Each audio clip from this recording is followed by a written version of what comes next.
Good afternoon, Lieutenant Rovisky. My name is Cadet Nguyen. I will be giving a briefing today on the importance of South Korea to the United States military.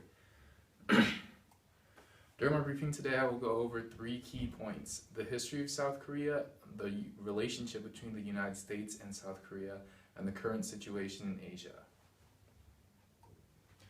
The history of South Korea up to the beginning of the 20th century is marked by, most importantly, by South Korea's military occupation by Japan, whereas the South Korean government was oppressed and forced into imperialistic rule by the Japanese all the way through to World War II. As such, when the Japanese were overthrown at the end of World War II, a political divide occurred within the country between the north and south regions of the country due to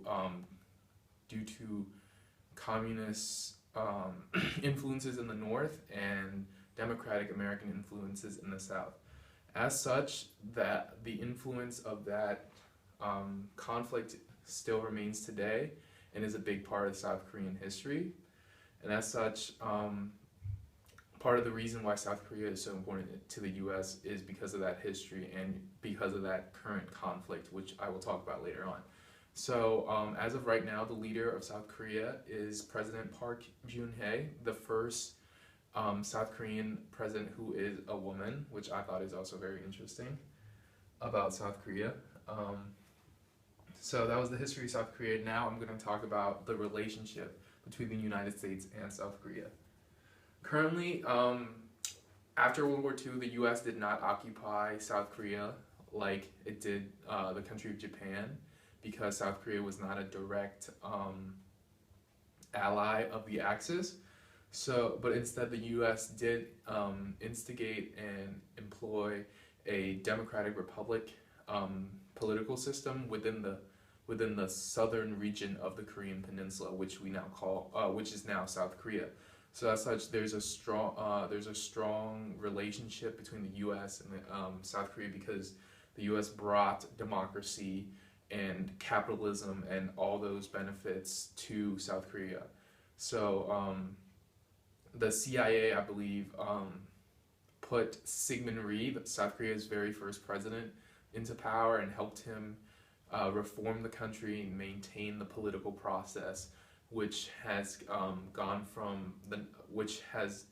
through a series of presidents from 1947 to 1948 till now, which is quite impressive, because it is one of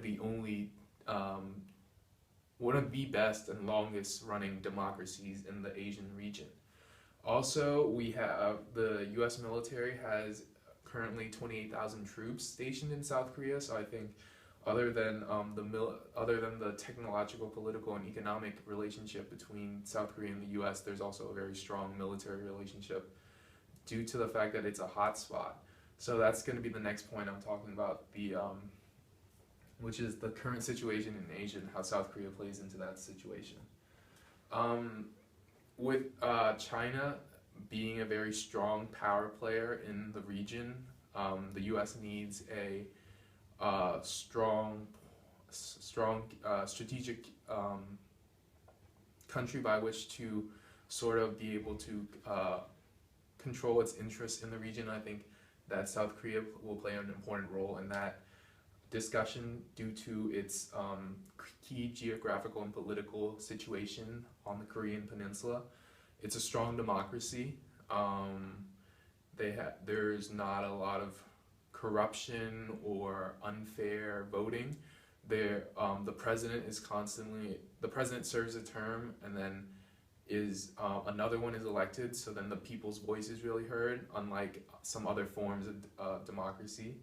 And it's also a top 3 economy in the region and a top 10 economy in the world. So South Korea is a strong democratic nation that I think the U.S. needs to rally behind even more so now that with the North Korean situation and Kim Jong, the new dictator Kim Jong Il, the new dictator of North Korea, and the increasing power play that China is making for the over the region, I think it is important that the U.S. government and military reaffirms its military, economic, and political relationship with South Korea. So in conclusion, I talked about the history of South Korea, the relationship between the United States and South Korea, and the current situation in Asia with regards to South Korea, in order to speak to the importance of South Korea to the United States and its interests in Asia. This concludes my briefing. Are there any questions? Thank you.